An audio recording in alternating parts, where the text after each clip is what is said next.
It's my great pleasure to introduce Roger Smith. He hardly needs an introduction, I think. But very briefly, I'll just mention that he's the Christopher H. Browne Distinguished Emeritus Professor of Political Science at the University of Pennsylvania. He centers his research on constitutional law, political theory, and he has a special interest in race, ethnicity, and gender. He's written 9 books and many articles. His most recent book is America's New Racial Battle Lines: Protect versus Repair. I highly recommend this book. It's a great book for your students as well. I assigned it to mine. And his book, Civic Ideals: Conflicting Visions of Citizenship in U.S. History, was a landmark study and a finalist for the Pulitzer Prize in History. The list goes on and on. He's a fellow of the American Academy of Political and Social Science, the American Academy of Arts and Sciences, the American Philosophical Society, and he's a former president of the American Political Science Association. Welcome, Rogers.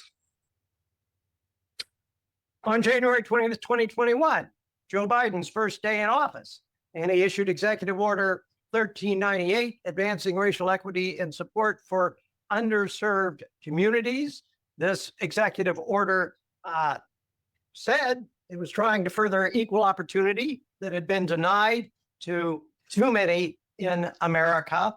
And it particularly invoked what he said was a historic movement for justice that had highlighted the unbearable human costs of systemic racism. And in response, the Biden administration committed itself to an ambitious whole of government equity agenda, a comprehensive approach to advancing equity, including not just people of color, but others who've been historically underserved and marginalized, they said. And this order required every agency to begin assessing whether its programs and policies were actually perpetuating systemic racism for underserved groups. It then defined more fully who its beneficiaries were and what its purposes were.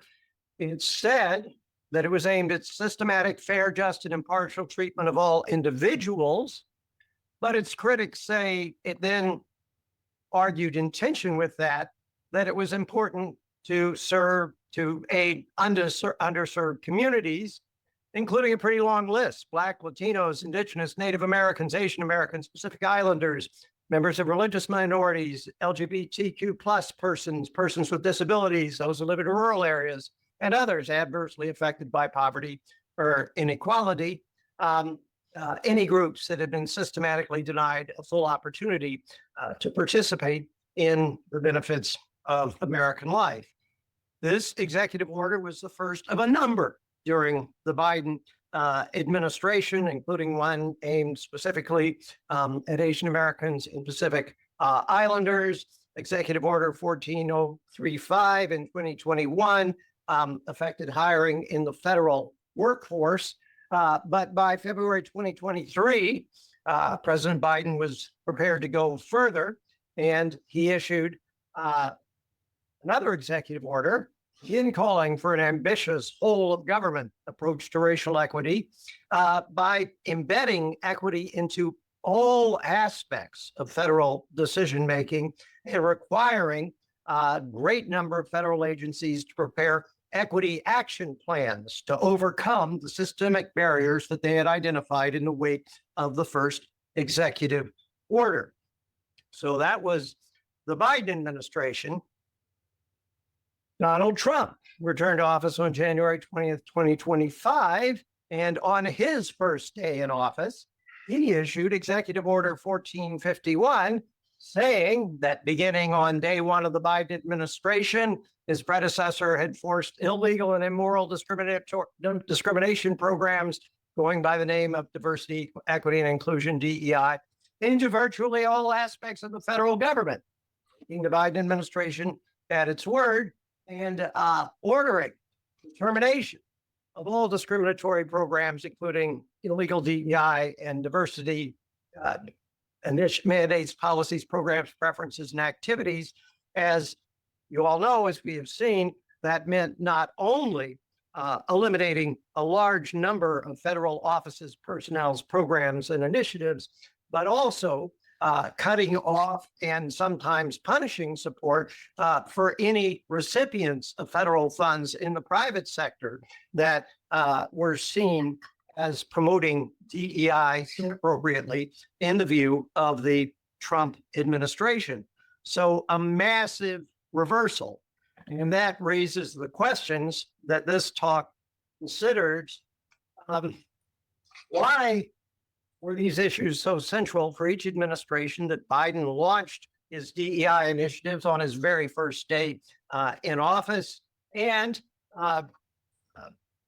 Trump administration has attacked them as radical. How radical were they really? How much change was the Biden administration undertaking?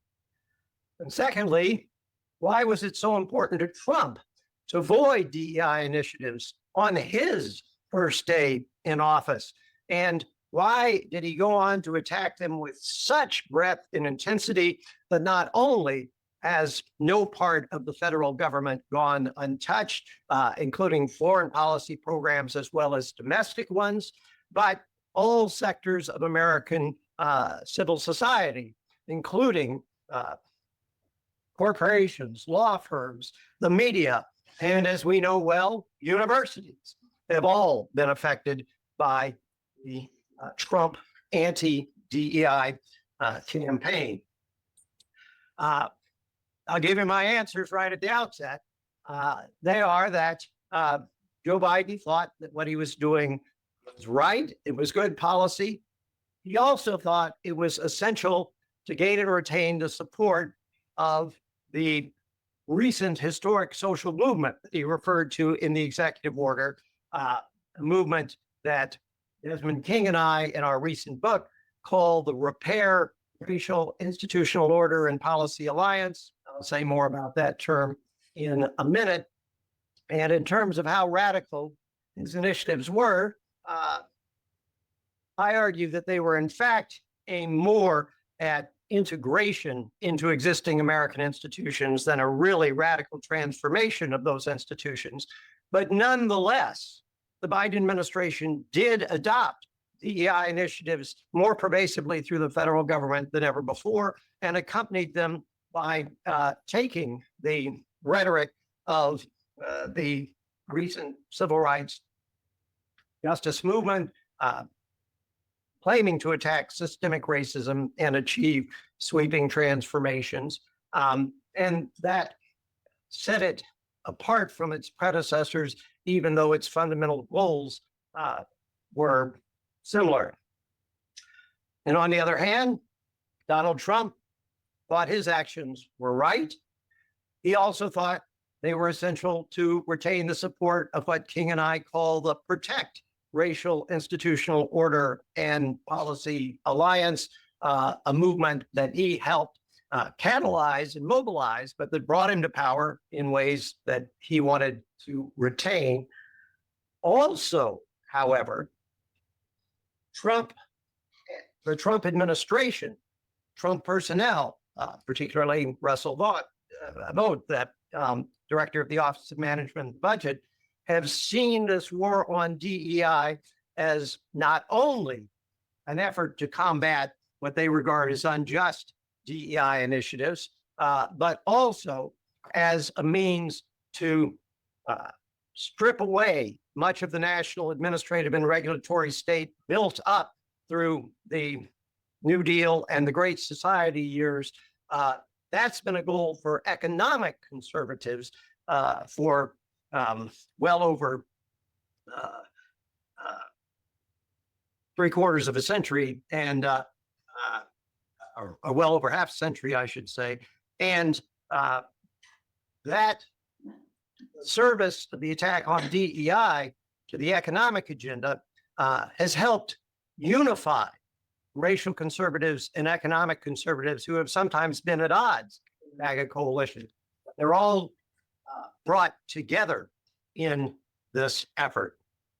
So to spell out this argument, let me go through some of the framework that Des King and I use in our analyses of racial policy issues in America for more than 20 years now. We have discussed the racial policy conflicts in terms of what we call racial policy alliances. Those are networks of political actors and organizations that seek to secure power to achieve certain racial policy goals. When those alliances gain control of governing institutions, we refer to them as racial institutional orders because now they have the authoritative institutional power to structure racial relations and statuses in the United States. And we have argued that American political development has been driven in part by ongoing clashes between racial policies and racial institutional orders through U.S. history, pro-slavery and anti-slavery, pro-Jim Crow and anti-Jim Crow segregation. And since we have argued the late 1970s, American racial policy issues were characterized by a conflict between conservatives who supported colorblind policies, having given up on defending de jure Jim Crow segregation, and liberals or progressives who supported race-conscious policies, such as affirmative action, sometimes majority-minority districts, and other such measures. But we argue in this book that this historical clash of rival racial institutional orders has entered a new and more polarized phase. The new racial battle lines, as we put it, differ from their late 20th century predecessors in that the Repair Racial Policy Alliance does not seek what was the goal of at least the center of the Race Conscious Policy Alliance, which was, through race conscious means in part, to achieve integration of all Americans into the nation's dominant political, economic, and social institutions. Integration was the core goal. But especially after the series of well-publicized killings of Black Americans in the first part of the 21st century, many came to feel that integration into existing institutions wasn't enough. These institutions displayed so much institutional racism or systemic racism that they had to undergo more fundamental structural transformation. And this position gained much more support after the dramatic killing of George Floyd in 2020, just coming into the 2020 election. The Black Lives Matter movement, which had been through most of the period the most visible part of this new movement, for a time had popular approval amongst white Americans as well as people of color in America. And the Biden administration sought to capture the support of this surging racial justice movement. And hence the rhetoric of fighting systemic racism in the Biden executive orders, hence the breadth of their effort to do so. The Protect Racial Policy Alliance still sometimes, as in legal briefs, will talk about wanting to create a colorblind America. The Biden administration sometimes talks about meritocracy. But if you look at their rhetoric and their actions, you see that the center of gravity has shifted here too. There are certainly some members of what we call the Protect Policy Alliance that are still talking about colorblind policies, but most of the rhetoric never mentions principle of colorblind. Most of the rhetoric, most of the policies are focused on the need to protect traditionalist Americans, especially white Christian men, against what they see as a radical woke left assault on those persons and their interests and identities. Again, this is a version of modern conservatism that Trump helped mobilize and that helped carry him to power.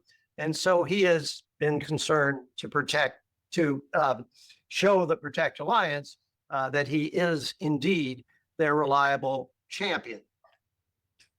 Now, just to clarify a bit further, differences in the policy goals that I'm referring to, because these are coalitions, and that means their members come to the same basic positions with different motivations and different emphases, so that you can find some of the old race-conscious proponents in what we are now calling the Repair Coalition. And as I just indicated, you can find some colorblind proponents of what we're calling the Protect Coalition.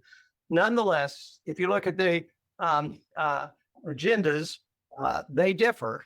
And in contrast, that I want to use to analyze the policies of the Biden and the Trump administrations are that those who supported race-conscious measures for integrationist goals were, again, most concerned simply to get everyone included in America's dominant institutions.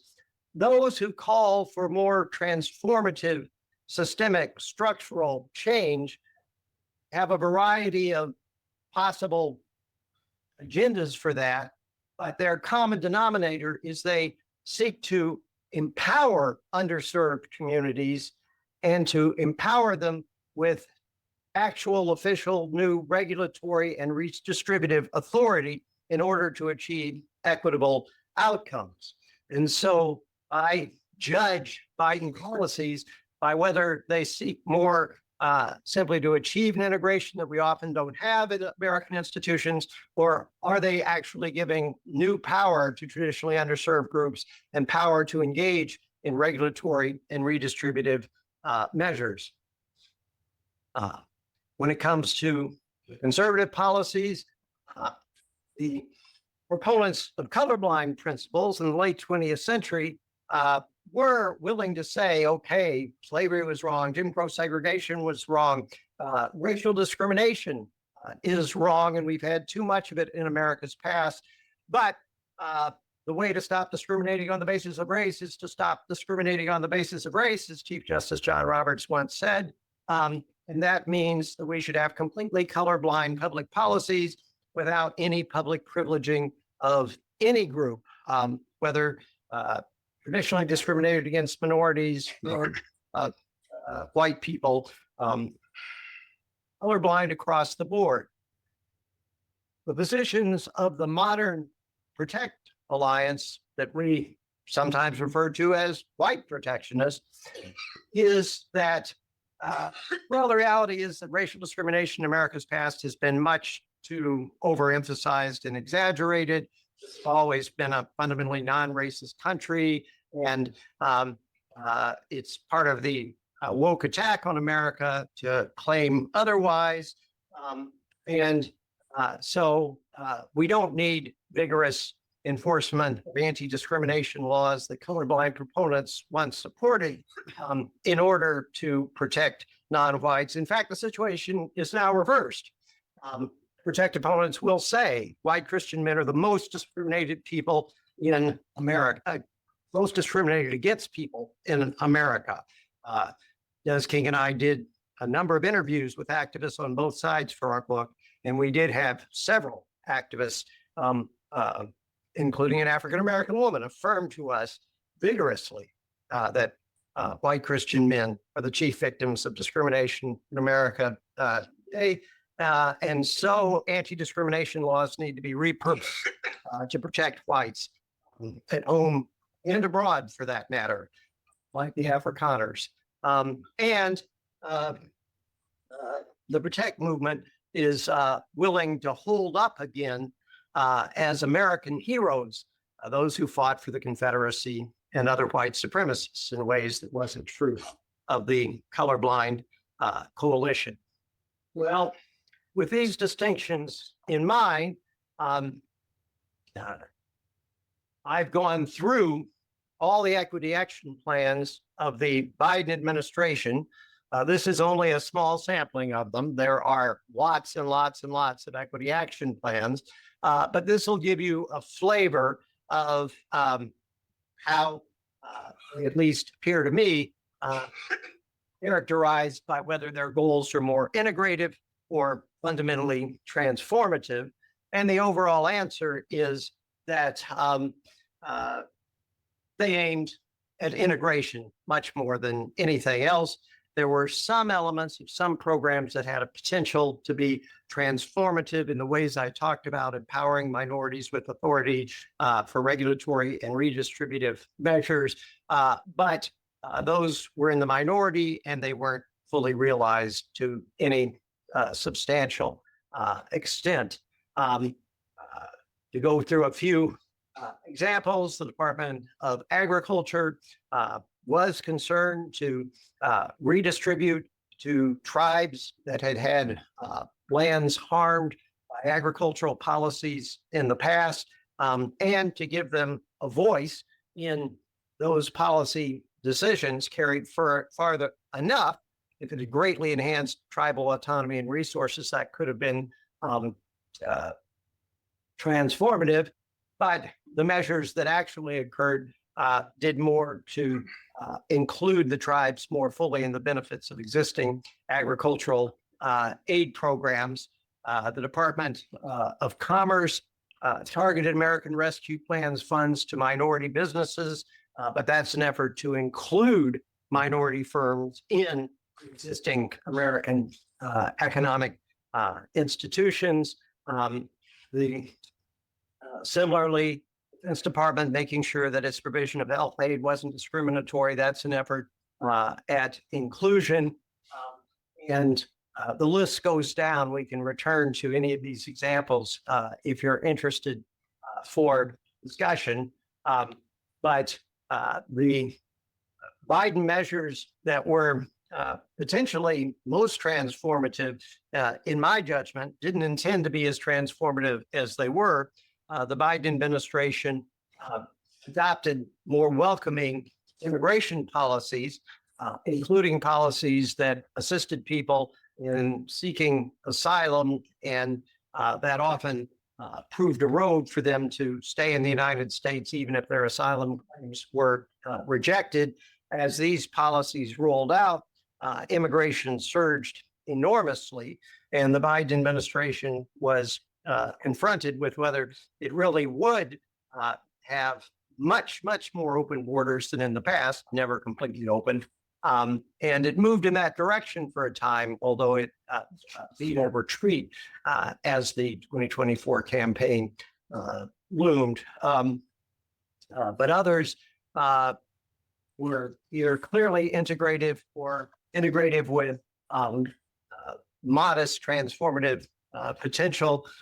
You can see that the State Department, for example, began labeling people with non-binary identities in their visas, and that represents, in some ways, a significant transformation of the identities that the U.S. government recognized, no longer does, but it can also be seen as integrating people with their senses of identity into existing American institutions and policies.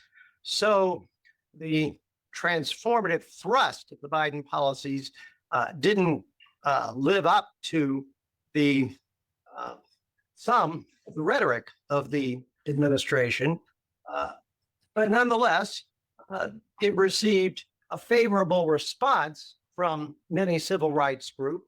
So the Black Lives Matter Global Network Foundation called the initial Biden executive order and the later executive order calling for equity action plans a major win for organizations like the BLM Foundation and for organizing from the grassroots level. The administration did include them in discussions for what the equity action plans would look like.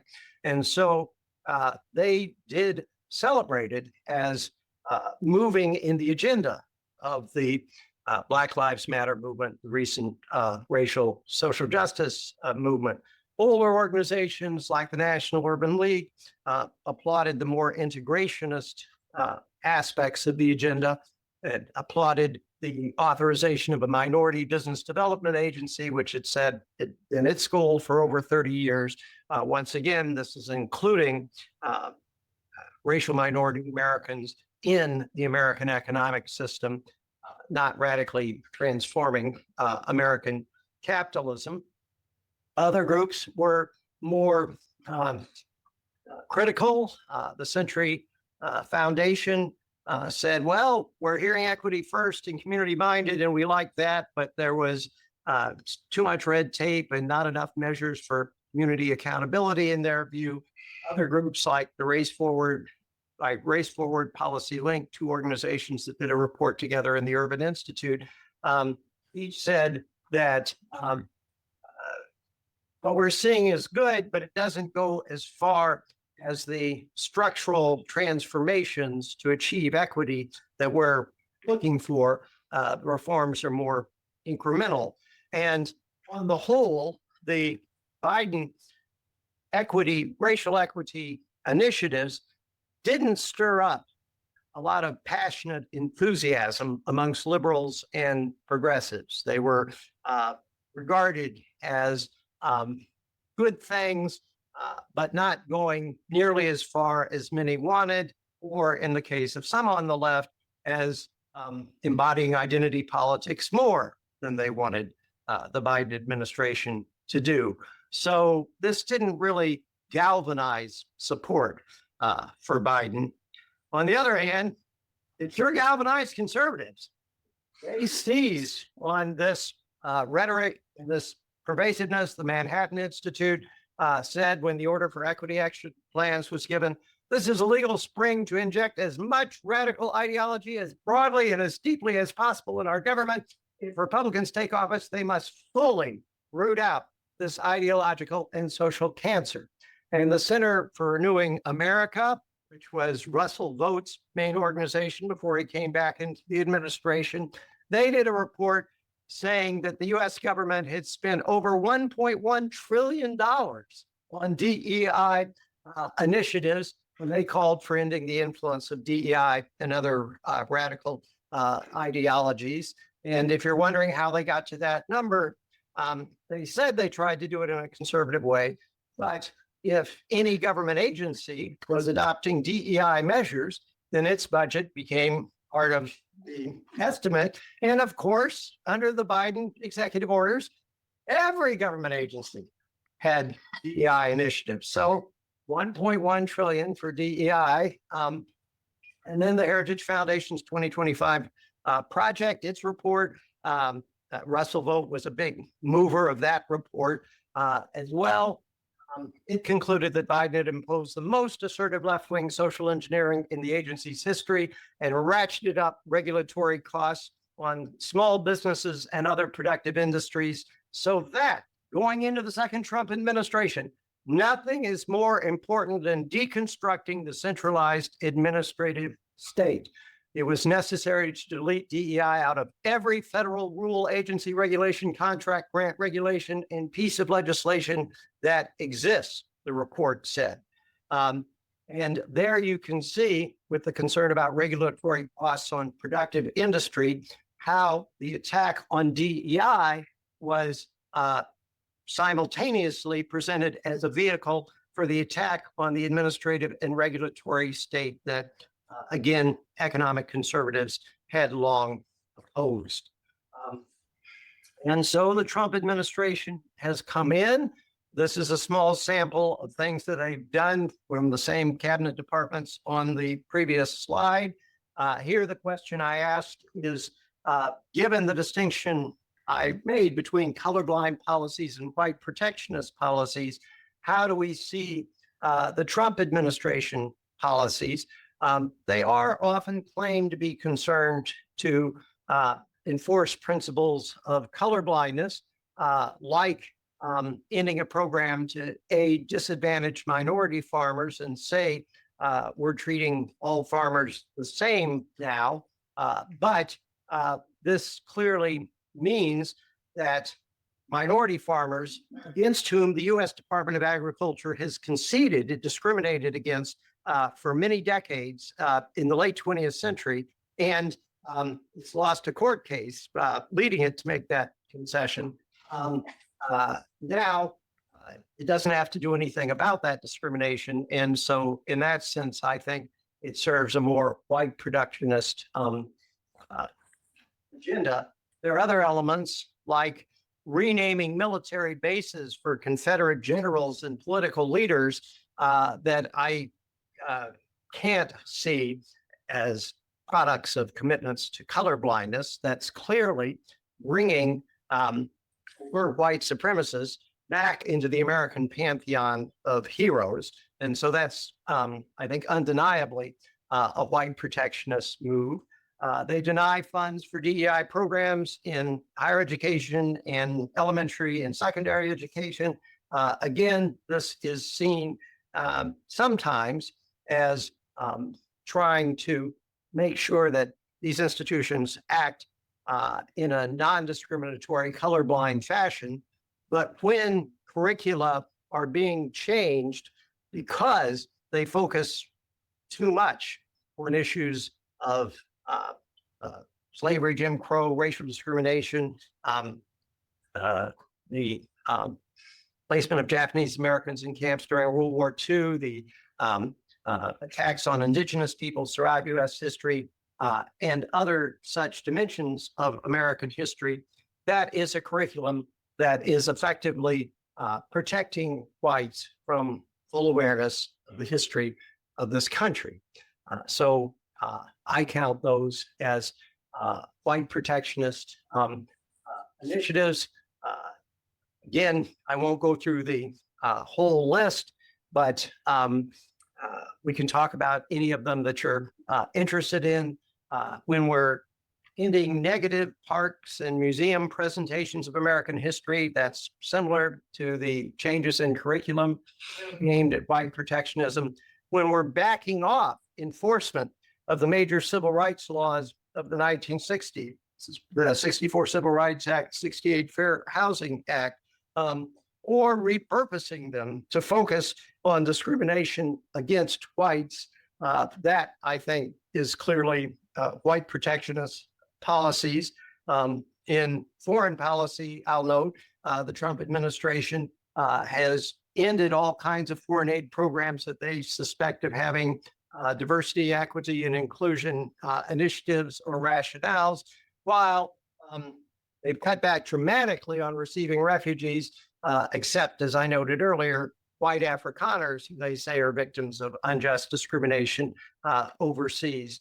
So there is a predominant white protectionist thrust, also protection of other traditionalist conservative groups, but those groups are predominantly white, like white Christian conservatives. That's the dominant thrust of the Trump administration policies. So where does all this leave us? If you are a Trump protectionist supporter, you have some reasons to feel that things are going well. This being the University of Wisconsin, my suspicion is that most of you don't fall into that camp. And as I acknowledge, I do not. And so if you see yourself as more on the progressive side, you have to realize the progressives face a fundamental dilemma. The dilemma is that given the realities of America's past and present,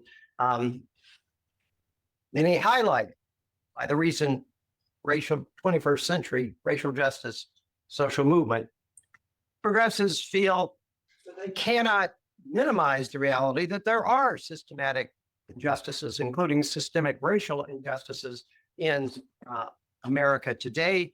They feel that they must put the effort to overcome those injustices front and center in morally credible progressive agenda. But Another dimension I haven't touched on is that the progressives' challenges in this regard are compounded by the fact that for a variety of reasons, including heightened political polarization, the modern Congress has become dysfunctional. It is almost incapable of addressing really major policy issues and certainly pushing for really substantial systemic change. And so progressives have increasingly, beginning in the second part of the 20th century, but increasingly in the 21st century, when in office, Obama, Biden, they relied more and more on executive orders and, when they could, favorable judicial decisions. They haven't had direct legislative authorization for many of the changes they wanted to bring about. Remember, that whole Biden agenda done through executive orders. That's not quite fair because he did include DEI provisions in the major bills that were passed in his first 2 years, but still the main thrust was to rely on executive orders.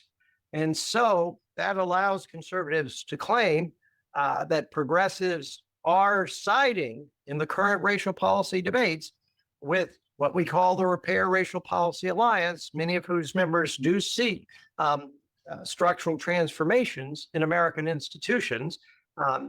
And they do so without having won broad Democratic authorization for those policies through congressional legislation. They've won presidential elections, and you can interpret those perhaps as support for change. But of course, conservatives don't think that those elections were legitimately won anyway. So progressives are in a position where they can be attacked for pushing major changes without Democratic support, changes that conservatives say most Americans need to be protected against. Not really most Americans in a majority sense, but certainly most of the Americans that they're concerned to take as their base. So again, if you are a conservative MAGA movement protectionist, you may think that's just fine. If you're not, I think progressives need to recognize that they must now develop a new policy agenda that most Americans can see as broadly beneficial and just for Americans of all racial backgrounds, promising most, if not all, greater material well-being and greater opportunities to pursue their very diverse conceptions of happiness, even while making America more inclusive and just. That's a very tall order. It's hard to know what that agenda should be, and I don't have a set of answers for you today. I am dramatizing the problem. We can talk about it, but we have to recognize that it's enormously challenging. It is a challenge that progressives must meet, however, or even after Donald Trump leaves the scene, whenever he does, the champions of protect policies are likely to remain dominant in American politics in the years ahead. Thank you. Thank you so much. Really fascinating presentation. I have a question. I understand that you sort of wear two hats as a political scientist and a historian. This seems to be a very precise representation of the reality we're living through. But my question is more historical in nature, which is what precisely it means in 2025 to be greeted with the white protectionist agenda across the entire whole of government in the way that you presented it. There's a sort of metaphor, a sort of temporal metaphor of going back or going forward that both the right and the left have embraced in various ways. But it strikes me as somewhat different to sort of celebrate the Confederate heroes in the Jim Crow South in the 1940s and 50s and 60s versus in 2025. And it's somewhat confusing because of the amalgamation of the color blindness discourse and the overt neo-Confederate discourse to understand what precisely is the moment we're living through, and how much is the agenda of the contemporary sort of white nationalist backlash about a restorationist program that is really trying to reinstall supremacy formally in law. So I guess the question is what do we believe about the colorblind discourse? How do we make sense of the embrace of the anti-discrimination sort of language, but to protect a white majority and see clearly and forward? Perceptive question. Des King and I often emphasize that when we talk about these alliances or institutional orders or coalitions, that they are coalitions made up of different groups with some significantly different perspectives, but they can agree on the main policy issues at the moment, despite their other differences. And so I think in the Contemporary Protect Alliance, there continue to be some people who sincerely believe that colorblind principles represent principles of justice that we should adhere to. But we think that they're a diminished presence in that coalition. When we wrote the book, we thought, in part based on a long conversation with Christopher Rufo, that the most likely scenario, what was likely to be the center of gravity for the Protect Coalition, is what we called multicultural or multiracial conservatism. Both Rufo and others at the Manhattan Institute, where he's a fellow, have used this term. And that was in contrast to old-fashioned, 1920s KKK white supremacist ideology and Protestant supremacist ideology.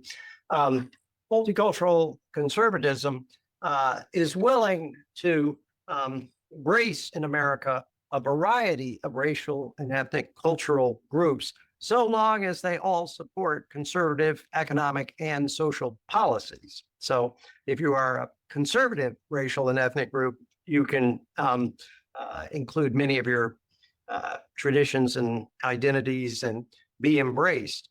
And I have to say that since the Trump administration has come to power, we are seeing more support for others in the coalition, like Christian nationalists, and Russell Vogt is an avowed Christian nationalist. And while he is not an avowed white Christian nationalist, Christian nationalism is an overwhelming white movement.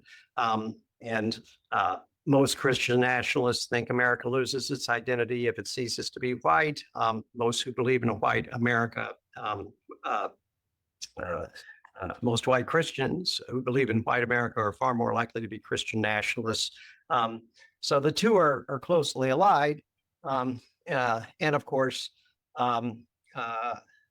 we are now, and I know this is being recorded, lionizing Charlie Kirk, who did explicitly call for America not only to be a Christian country, but one that faced a threat of losing its predominant white demographic identity.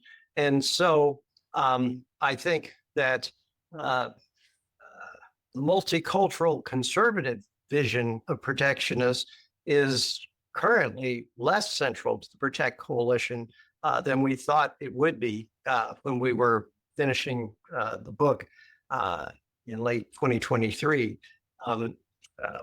I still think that's most likely to be where it goes, and therefore it's not simply a return to past conservative positions, but I do see it as more embattled now from the right wing of the Protect Coalition than it appeared to be going into the 2024 election. Yeah. So I just kind of wanted to follow up on that thread. How much do you think that the Trump DEI move is really an extension of the project of the conservative legal movement for several decades now. Right? So we see the move from suspect class to suspect classification. We see the undercutting of the Voting Rights Act, the elimination of affirmative action. And so how much do you think that this is really just the fruiting of a long-term conservative project? I think it is certainly incorporating long-term conservative project, but its goals are not simply defined by that long-term conservative project, and partly for reasons I've already mentioned. The modern conservative legal movement certainly has been concerned all along to end affirmative action, to end abortion, and to strip away the modern administrative and regulatory state. With some internal divisions, it has come in the last 10 to 15 years to not only embrace unitary executive theory, but to say that because so much unconstitutional stuff has been built up since the Progressive Era, and especially the New Deal and the Great Society, we need a president that pushes the bounds of executive power to strip it all away. And Russell Vought has made this argument. And I have argued that Chief Justice John Roberts, sometimes portrayed as first and foremost an institutionalist, has always been first and foremost a person who is advancing modern conservative legal movement and helping shape its content. He has concerns for the court as an institution as part of that project, but that's been his goal. So a lot of what we're saying does fulfill that conservative project, and in fact was laid out for the administration by proponents of that conservative project and modern conservative legal movement, and is being upheld by its adherents on courts. Nonetheless, these elements that I've just mentioned, the transformation of curricula and national history to redeem the Confederacy and other white supremacists in American history. This was not part of the modern conservative legal movement, or at most it was way on the margins. And Amanda Hollis-Bresky, great scholar of the modern American conservative legal movement, she has argued that the difference from 20 or 30 years ago was that the proponents of the modern American conservative legal movement were very concerned to keep their most extreme members, their crazies, out of sight and to appear as respectable as possible. And she says that's changed. Now bring the extremists in. And that is a significant change in a lot of ways. Similarly, while the modern conservative legal movement has been concerned to protect the religious liberties, especially the religious liberties of traditionalist religious groups, that is now shading over into a kind of overt Christian nationalism that they would not have professed, at least because many are not Christians. So proponents of the modern conservative legal movement. So there's some differences, but it is one of the streams definitely flowing powerfully into this administration's policies. And you said that you really did not have an agenda for progressives to follow and to win elections, but actually, I think you're on your way. If you took the list of policy arenas that you just showed us, and the types of actions that were taken within each, how would you which of these policies would you advise progressives to keep, and which ones would you suggest they just leave broken? Well, I don't, in fact, have a list that I'm prepared to defend in detail. I do have thoughts, and they're of a more general nature.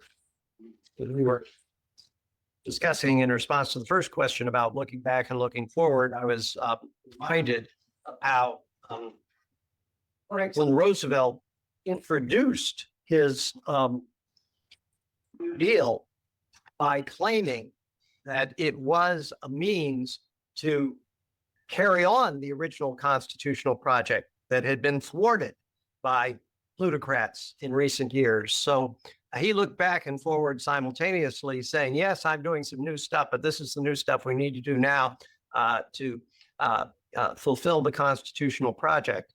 I think that progressives need to say the same type of thing, but what they need to say is that the second founding of the United States, the Reconstruction Amendments, committed this nation to the Declaration of Independence project of finding institutions and policies that enable all to have secure enjoyment of the rights of life, liberty, and the pursuit of happiness. And so a progressive agenda now is a way of fulfilling that constitutional mandate in the best of American traditions. And with that in mind, we should, amongst the list of policies, emphasize the ones that can be shown to provide benefits for the widest range of Americans possible, the more universalistic policies, but with elements in them that are structured to make sure that the long underserved communities are contained within and benefit from those policies.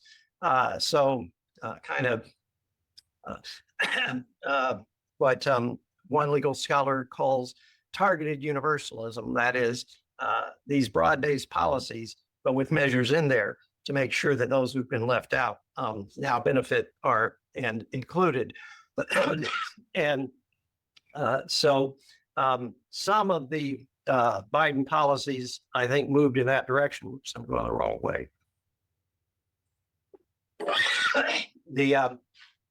I think that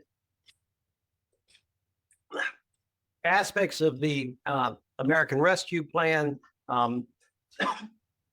aspects of the American Inflation Reduction Act, these were universalistic programs, but with some specific minority aid provisions. And the Biden administration didn't do enough to communicate benefits of those more universalistic measures. If it had, I think we could have built broader support for its policies. Somebody asked a question because I didn't hear it on that. In back, sir. So I had a question. You mentioned that you'd interviewed activists, and I'm sort of interested in the divergence between the activists and the rank and file, in the sense that you might expect the activists to be more extreme in their views of the white protectionist movement, but this way it seems as though they're almost more representative, right, of the actual underlying goals of the movement. And it doesn't seem like the project has fully succeeded, because still, when someone is charged with the accusation of racism, or this is racist, or this is discriminatory, the immediate impulse is, no, it's not, right? This is based on merit. This is a return to normalcy or common sense. So it doesn't seem like it's been fully achieved, but at the same time, it feels like the activists might have a clearer sense of this than lay people. So just based on those interviews, if there's anything you could expand upon it, that'd be awesome.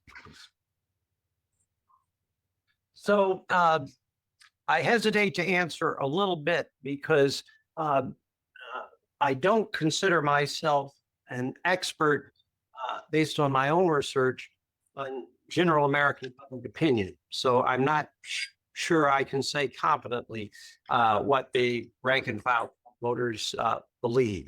At the same time, I do believe that while the activists are tapping into grievances that are available to be mobilized, they're doing the mobilizing and doing it on behalf of an ideological agenda that is more specific, more elaborate, and more extreme than many of their voters. And so I think that they are taking feelings that people have and using it to pull them in a more extreme direction. That's not something that I think is irreversible. So in a way, that's a hopeful message, but reversing it's hard to do. Yeah. In terms of your message about progressive dilemma, you have a book about stories of peoplehood. Maybe put into a capsule better than I can, but it seems to me that there's an aspect beyond the benefits, the benefits of these policies. There's an aspect of this that is about peoplehood and identity, and it's most clearly represented, I think, by Vance and his talking. So I'm wondering if there are ways of talking about the specifics that do come up in elections, but are nonetheless appeals to a framing which would appeal, as it were. Right. Well, very good point, because both J.D. Vance and Missouri Senator Eric Schmidt Yes. recently given speeches in which they say that the idea that American identity is based on commitments to liberal democratic principles is false, and that instead we are a people defined by a certain historic heritage. We're European descended people that settled on this continent, and we should be proud of that. And we are predominantly Christian people, and we are people who shared the national struggles. You know, J.D. Vance said someone who fought for the Confederacy is more a real American than someone who just shows up on our shores and says, I believe in the Constitution. So this is a rival story of peoplehood. It's not one they invented out of full cloth, blood and soil. Conceptions of American identity have been around a long time, and my book, Civic Ideals, was never to show that, with its claim that there are multiple traditions of American civic identity. In a book I wrote in 2020, That Is Not Who We Are, Populism and Peoplehood, I made an argument that was along the lines you're saying, that progressives needed to develop stories of national identity, even given all the dangers of nationalism. But in the current moment, they needed stories of national identity that supported more egalitarian and inclusive conceptions of who we are. I think that there's a danger in insisting that any single story is the right national story. So I said progressives should try for coalitions of overlapping stories, some emphasizing democracy, some, as John Dewey did, some emphasizing the promise of e pluribus unum, creating unity without effacing differences, as Barack Obama talked about. My own candidate, as I just indicated, is a story that says we are the people of the Declaration of Independence Project. We historically originated and are defined by our effort to, as Abraham Lincoln put it, see that the benefits of the Declaration of Independence are enjoyed by all people of all colors everywhere. And I think that it is necessary to have that kind of story or set of overlapping stories at this moment to help mobilize support and define policies. And it is one problem of modern progressives that precisely because we not only have systematic injustices within American society, but the global nation state system is a system of substantial injustices born of imperialist origins that a lot of progressives are wary of any kind of account that celebrates national identity. But then when conservatives say, well, you're against our nation, the answer is, well, sort of, but, we still wanted to do good things, and that is an effective response, I'm afraid. Is, Go ahead. I'll get to her next. Sorry. there we go. Thank you. So is the ticket to having a broadly beneficial policy package, wrapping it in a good story, or is it to having policies that are actually targeted universalistic? It seems that many of these policies were universalistic and still targeted particular minorities, right? So in your mind, given everything you know, is it really more about the story and appealing to a broader identity? Or is it the actual nature of the policy and what it's the material benefits it's going to deliver? I think you need both, at least in the longer run. But I'm afraid that I do feel at the moment having a story that resonates is proving more politically potent than actually producing results. The aggregate polls, the majority of the American people are unhappy with the results of Donald Trump on every single major issue. Even immigration and crime, which were his strengths, they're close, but still negative. His overall approval rating has not changed a bit. It's at around 45%. And I believe the modern Republican Party accepts that they're actually a minority party going forward, but they feel that they can use the American system to stay in power with around 45%. And I interpret that as indicating that people still believe Trump's story, even though they don't like the policy results. Having said that, I don't believe that can endure forever.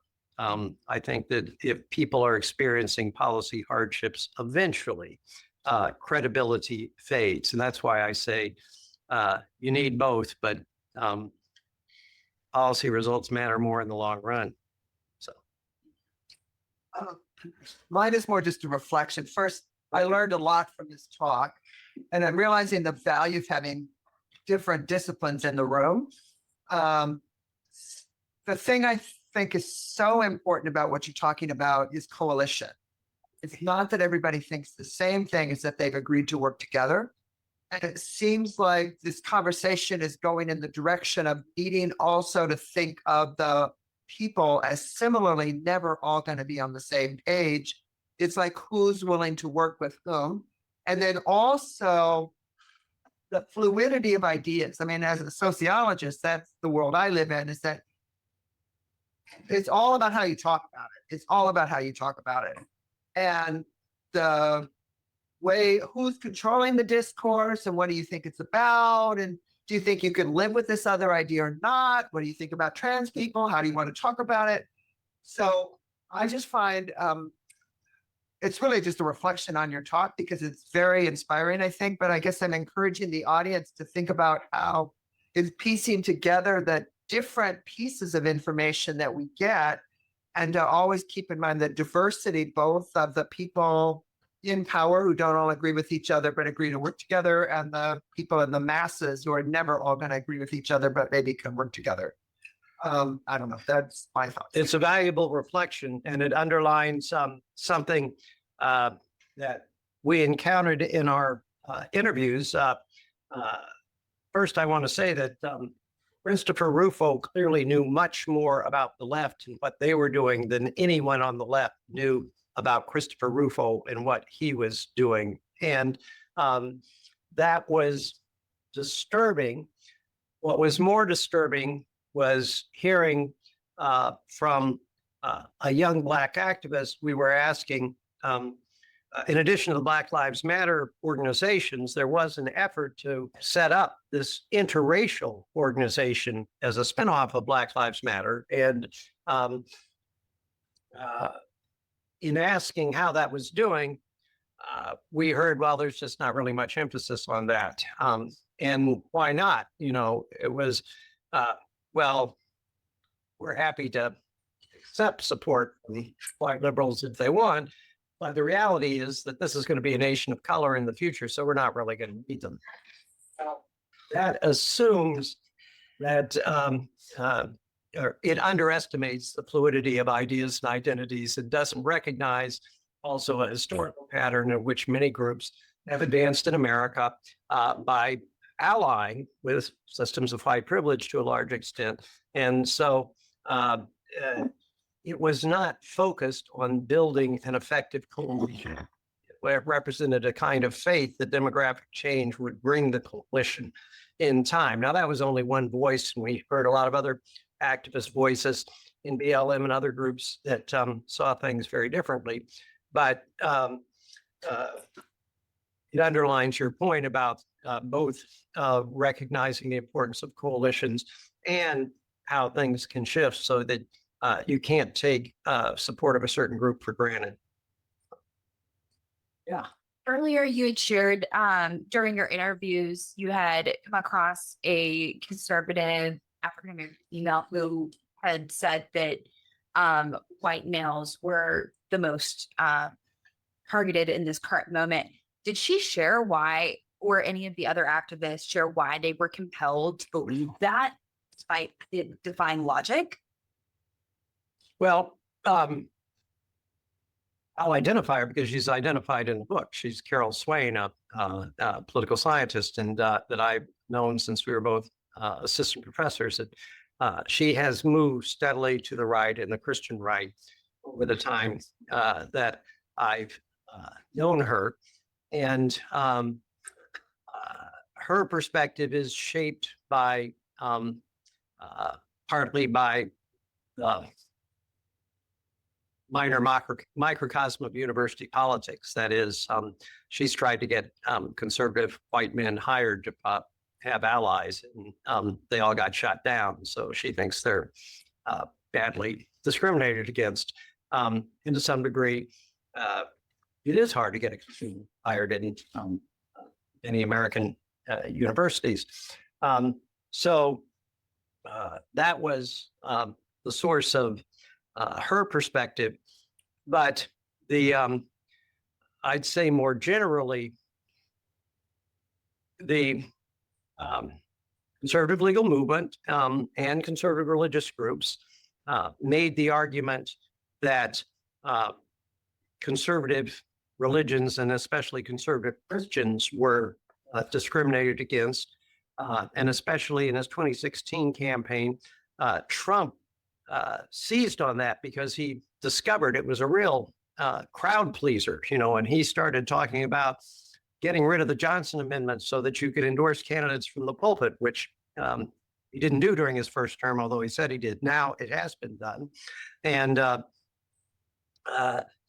that is something that most Americans just weren't that conscious of, but it really helped mobilize the conservative Christian community, or big parts of it, for his support, so that, conservative evangelicals, conservative white evangelicals are his strongest base. And in that base, there are many who interpret criticism of whites as criticisms of Christianity, and criticism of Christianity as criticisms of whites. There's both polling evidence that shows that, and we heard the same thing in talking to activists. So there has been this merger of traditionalist Christians as victims of discrimination and whites as victims of discrimination that many of the people we talk to believe in. Yeah. Hi there. A couple of questions. One is from someone in our online audience. Liz would like to know, what part will the Supreme Court play in keeping this current racial backlash central in our national conversation? And if we have time, I'll come back to this. Well, to be honest, I was part of a colloquium of scholars that published a special issue of Annals of the American Academy of Political and Social Science this spring on Donald Trump in the Supreme Court. And we thought that the Supreme Court would put up a bit more resistance to the Trump agenda than we're actually seeing. That is, the current Supreme Court is broadly sympathetic to much of the Trump administration agenda. Again, they're against affirmative action. They're against abortion. They support colorblind constitutionalism, but they're also against an expansive administrative and regulatory state, and they favor unitary executive theory. So they, in many ways, were and are inclined to support Donald Trump. But in his first term, he lost before the Supreme Court more than any other recent president, and it wasn't close. I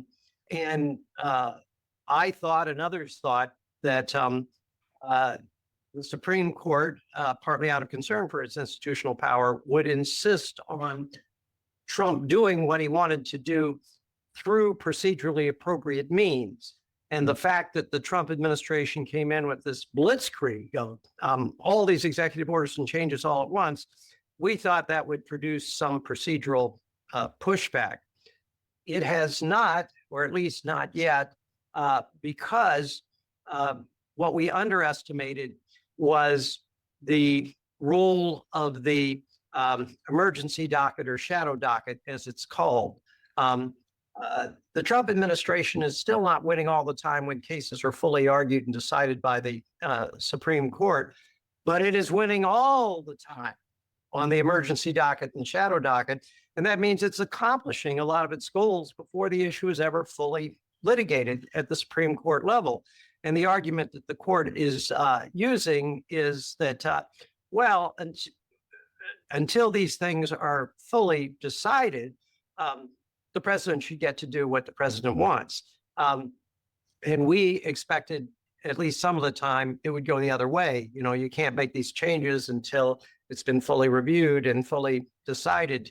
But with their support for unitary executive theory, their great expansion of reliance on the emergency docket, the Supreme Court is not proving significant barrier to the Trump administration. They may overturn him on the birthright citizenship issue, but that's far more symbolic than a practical issue for the Trump agenda. So I don't see it as a major constraint at this point.